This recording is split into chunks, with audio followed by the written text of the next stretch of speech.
இன்றைக்கி நீங்கள் பிரதி சமையலில் பார்க்க போகிற ரெசிபி மீன் தொக்கு. வாங்க அது எப்படி செய்கிறதுன்னு பார்க்கலாம். இன்றைக்கி நான் தொக்கு செய்கிறதுக்கு சால்மன்ற மீன் எடுத்திருக்கேன். நீங்கள் எந்த மீன் வேணும்னாலும் எடுத்துக்கலாம். நான் முள் இல்லாத துண்டுகளாக இருக்கணும். கூடவே சின்ன சின்னதாக நறுக்கிக்கோங்க. சரி, இப்போ இந்த சால்மன் துண்டுகளோட நான் ஒரு 1/2 டீஸ்பூன் வத்தல் பொடி சேர்த்துக்கிறேன். நான் எடுத்துருக்கிற மீன் கிட்டத்தட்ட 200 கிராம் இருக்கும். கூடவே ஒரு 1/4 டீஸ்பூன் மஞ்சள் பொடி, ஒரு 1/2 டீஸ்பூன் உப்பு, இதையெல்லாம் போட்டு நல்லா கொஞ்சம் பெரட்டிட்டு இதை நம்ம ஒரு 30 மினிட்ஸ்க்கு அப்புறம் பொரிக்க போகிறோம். வேறு எந்த மசாலாவும் இப்போ ஆட் பண்ண வேண்டாம். ஏன்னா நம்ம பொரிச்ச மீனுக்கு பொரிக்கிறத விட இதை கூடுதல் நேரம் நம்ம பொரிப்போம். அப்படி கூடுதல் நேரம் பொரிக்கிறதுனால வேறு மசாலாக்கள் சேர்த்தோன்னா அந்த மசாலாக்கள்லாம் எண்ணெயில் கரிஞ்சிரும். அதனால வெறும் வத்தல், மஞ்சள், உப்பு இது சேர்த்துக்கிட்டாலே போதும். சரி, இனி இதை நம்ம கொஞ்சம் ஒரு 1/2 மணி நேரம் வச்சுட்டு நம்ம பொரிக்க ஆரம்பிச்சிடலாம். இப்போ மீன் நல்லா 30 நிமிஷம் ஊறுறதுக்குள்ளே நம்ம மற்ற தேவையான பொருட்களெல்லாம் எடுத்து வச்சிடலாம். சரி, இதுக்கு நான் 3 பெரிய தக்காளி எடுத்து வச்சுருக்கேன். நல்ல புளிப்புள்ள நாட்டு தக்காளியாக இருந்தால் நல்லாயிருக்கும். சரி, இனி இந்த 3 தக்காளியும் நான் மிக்சியில் போட்டு நல்லா அரைச்சிக்க போகிறேன். எப்போவுமே தக்காளி வெட்டும்போது இந்த காம்பு பகுதியை நீக்கிக்கோங்க. ஏன்னா அதில் பாக்டீரியா, அப்புறம் அந்த சின்ன ஈ, கொசு இதெல்லாம் முட்டை விட்டு வச்சுருக்கலாம். ஸோ அதெல்லாம் நீக்கிட்டு யூஸ் பண்ணுங்கள். இப்போ நம்ம தக்காளி பேஸ்ட் ரெடி. இனி இஞ்சி பூண்டு நல்லா இடித்து வச்சுக்கலாம். இதுக்கு நான் ஒரு 4லேருந்து 5 பல்லு பூண்டு எடுத்திருக்கேன். ஒரு இன்ச் நீளத்துக்குள்ள இஞ்சி, இதெல்லாம் நல்லா போட்டு இடித்து வச்சுக்கோங்க. மைய இடிச்சிடாதீங்க, கொஞ்சம் இந்த மாதிரி கொரப்பாக இருக்கணும். 30 நிமிஷம் ஆயிடுச்சு. இனி இந்த மீனை நம்ம பொரிச்சிடலாம். நல்லா பொரியணும். உள்ள ஈரத்தன்மையே இல்லாத அளவுக்கு கொஞ்சம் கூடுதல் நேரம் நம்ம பொரிச்சு எடுக்க போகிறோம்.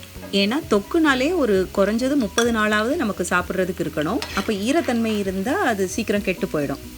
சரி, இப்போ மீனெல்லாம் நல்லா பொரிஞ்சிடுச்சு. இதை நம்ம தனியாக எடுத்து வச்சுக்கலாம்.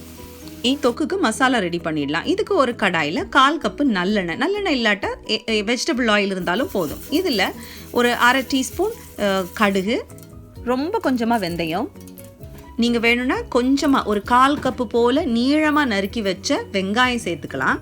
வெங்காயம் சேர்த்துக்கிட்டா சீக்கிரம் கெட்டு போயிடும் அப்படிம்பாங்க. அதனால நான் இன்னைக்கு சேர்த்துக்கல. கடுகு வெடித்த பிறகு தான் நம்ம மற்ற பொருட்களை சேர்க்க போகிறோம். அதுக்கு முன்னால் சேர்த்துக்கிட்டா கசப்பாயிடும். இப்போ கடுகெல்லாம் வெடிச்சாச்சு. இனி இது கூட நம்ம அந்த இடித்து வச்ச இஞ்சி பூண்டு இதை போட்டு நல்லா பச்சை வாசனை போகிற வரைக்கும் நம்ம லைட்டாக வதக்கிக்கலாம். பச்சை வாசனை போனதும் நம்ம அரைச்சி வச்ச தக்காளி பேஸ்ட் இருக்கு, அதை நம்ம இது கூட சேர்த்துக்க போகிறோம். இதை இனி நம்ம எண்ணெய் விடுற வரைக்கும் கொஞ்சம் கிளறிக்கிட்டே இருங்க. இது கூட ஒரு 1/2 டீஸ்பூன் உப்பு போட்டுக்கலாம். கூடவே ஒரு 1/4 டீஸ்பூன் பெருங்காயத்தூள்,